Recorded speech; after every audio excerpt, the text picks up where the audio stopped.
Hey everybody, Sticks here again. Today I'm going to be giving you a general PVE guide that's going to include the base campaign, Hades Hell, Zodiac Caverns, Trials of Ascension, and Divine Chronicles. I'm going to leave the Pantheon and maybe Ragnarok for a different video if you guys do want to see that. Feel free to tell me in the comments below. But yeah, I'm going to just hop right into it. So first things first, your team composition is of utmost importance. So in any of these, it's going to differ between each of them. But certain heroes and certain types of heroes are just a necessity for all of them. So generally, I think a healer is a fantastic way to go. I use Idun as my personal healer. I also have Naga built up. Those are kind of the two best ones. If you want to see an in-depth analysis, I say in-depth, it's more of a precursory glance at every single hero in the game, except for the new one. Just head over to my previous video, almost a month ago now, and you can see my thoughts on every single one of them, at least at the time. Some of them have been changed. You can look in the comments, see some of the things that were brought to my attention that have changed my mind about certain heroes. But yeah, speaking of the event, I think this is a very good event. I think they've done really well. You have the Gachapod, you have the new SSR Mage from the Guardian faction, who seems to maybe do a whole lot of damage. You have a couple of new skins. Yeah, there's just a lot going for this update, and I think they did a good job. But moving on,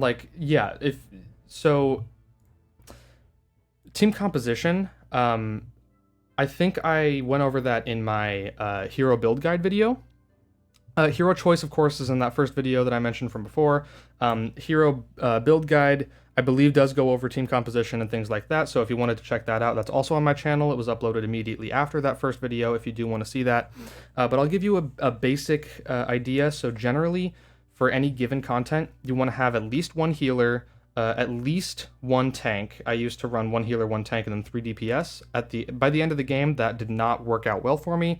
I ended up using, and still using, 2 tanks, one healer, one support, and then 1 DPS. So you can kind of tailor it to what you want to do, and that'll depend on what content you're planning on conquering. So first off, when you go into a fight, so I haven't actually played campaign in quite a while, but if you go into a fight here, you're going to see these little wheels off to the side. I don't know if you guys know what this is, but if you click on it or tap on it, whatever you're using, it will show you that you get a boost to attack and defense and final damage or whatever, given what factions are most prevalent in your team. So for me, you can see I have a really, really old team. Wow.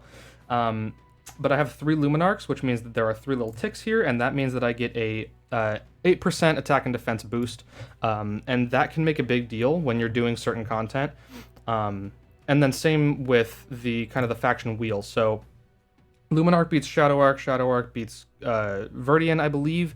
Verdian beats Guardian, and then Guardian beats Luminarch. I might be wrong on that. I'd have to go find it again, and I'm not exactly sure where it is. But yeah, so you can kind of keep those things in mind and pay attention to them as you're building your team for any individual level. So another important thing, and this is sometimes incredibly important, specifically when there are like assassins on the enemy team,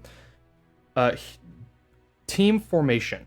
So I have my formation set as the quote-unquote attack formation. I don't exactly know why it's called that. I actually find it to be more defensive from what I've seen, but yeah, so changing the location of where your heroes are can change the entire course of the battle. So you can see that at the time, I had Susanoo here, and I was aiming directly for Zeus because he's right across, right? So he would go in, stun, and then do a bunch of damage and hopefully kill Zeus before he was able to get his ultimate off. So that can be an enormous way to stop your opponent from releasing their ultimates, or to stop your entire team from getting killed by a single Susanoo, because I've seen that happen. So yeah, that is something super important to keep in mind. It does a whole lot more than you think. Like sometimes in Arena, I'll be super confident going into something. I'll forget to change my team formation depending on what they have, and I will get wrecked. Like it is actually super important. Next thing I want to talk about is boss fights versus normal fights. So if you go into here, most of the fights you're going to be seeing are this kind of 5-on-5 action. But sometimes in campaign, sometimes in Hades Hell, sometimes in Chronicles, and then these two, there's bosses.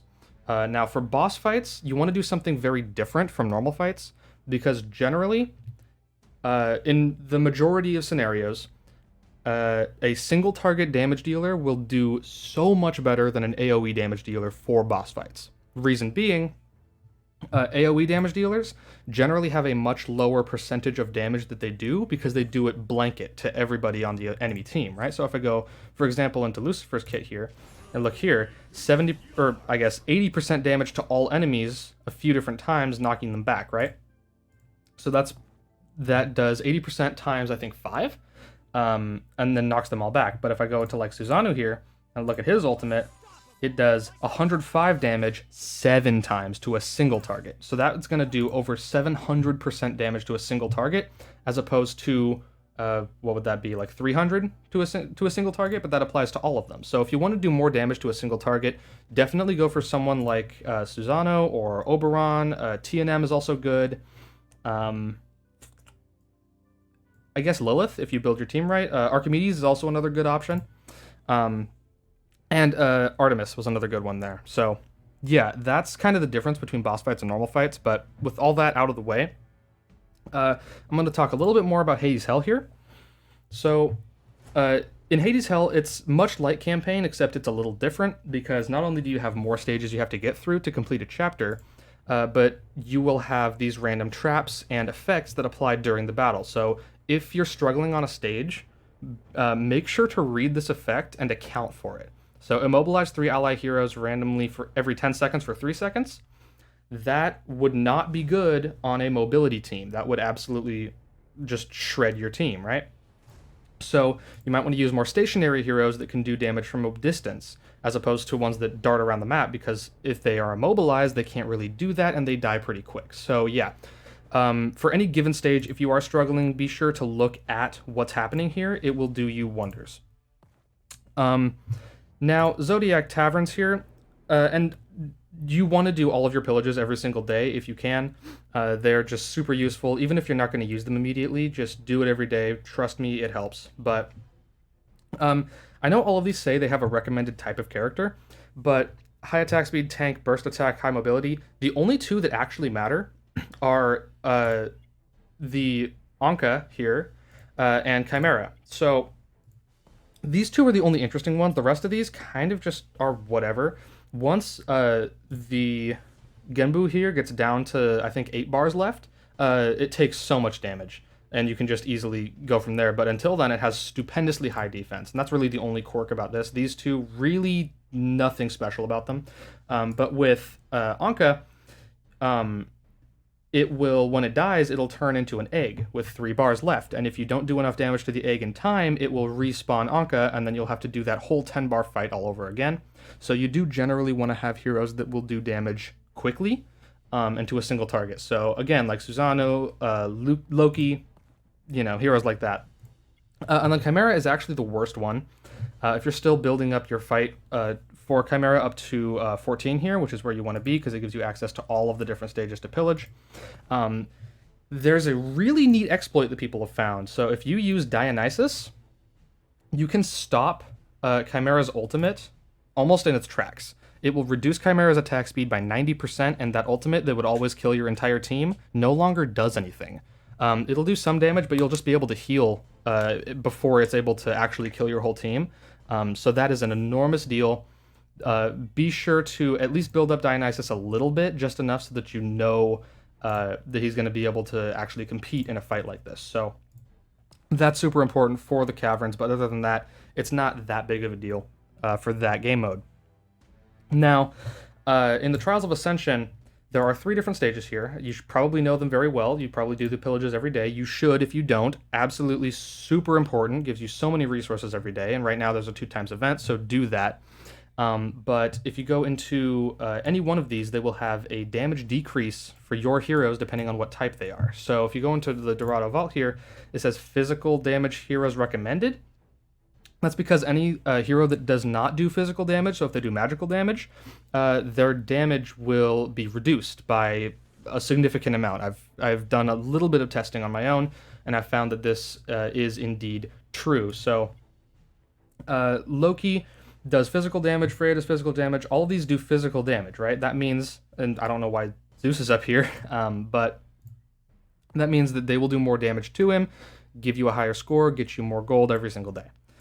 Moving over to Yggdrasil Well, AoE heroes recommended. This is super important because it's not just him. For this boss fight, you have 4 of his minions and him, so you are fighting 5 at the same time, which means you do want AoE DPSers.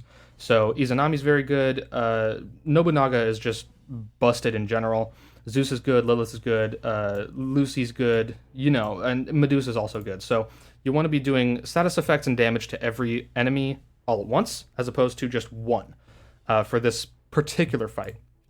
And then finally, for the Afrit Den, magic damage heroes recommended. That's anything that doesn't do physical damage.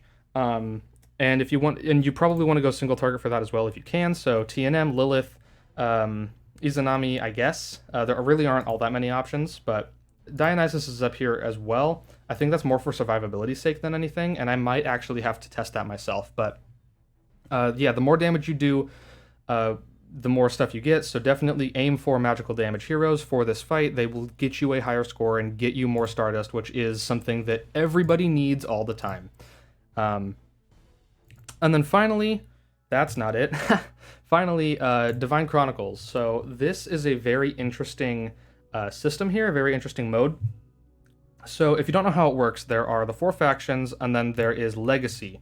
And what they all do is you can only use that specific faction for that specific section. So if I go into Luminarch and I go into here, you'll see that I can only use Luminarch heroes. Right? So you can only use Luminarchs. URs do count if they don't have if they have a different faction with Luminarch, they still count, which is really nice. But you can only use Luminarchs for that. You can only use Shadow Arcs for this. You can only use Guardians for this, and so on. And then for Legacy, you can only. This is the interesting one. You can only use UR heroes for this fight. So as you can see, this is what I have currently for my team. I haven't played it in ages, but yeah, this is this is some very high level content, because at this point in the game, if you're actually planning on playing this, you should be quite high level and have your URs built up to at least some level.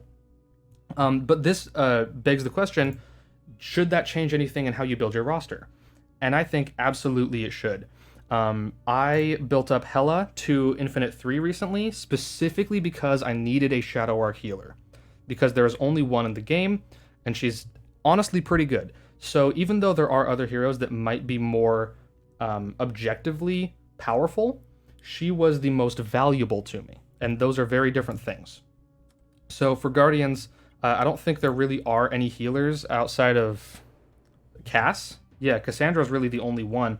But yeah, you can build your roster depending on what you need for this as well. That's what I do. That's what a lot of people do. And that will help you so much. But yeah, other than that, that's really all I have for you guys today. If you want to see a guide on the guild boss battles, you can go look at my previous video of mine. It is up on my channel. You can go see it. And I go a little bit more in depth, well, I guess in depth in general, on the 2 guild bosses and how to best get a high score and to beat them quicker. And then another thing that I wanted to mention was I have an idea.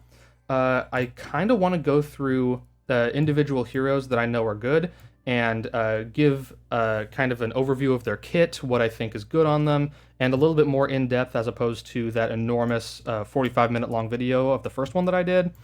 And so that I can give a little bit more love to individual heroes as opposed to the entire thing. Let me know what you guys think about that.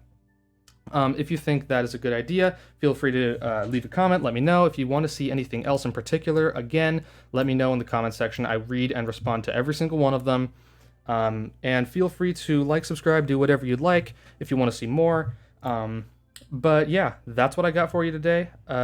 Hope you guys are all doing well, and I will see you whenever I do another one of these.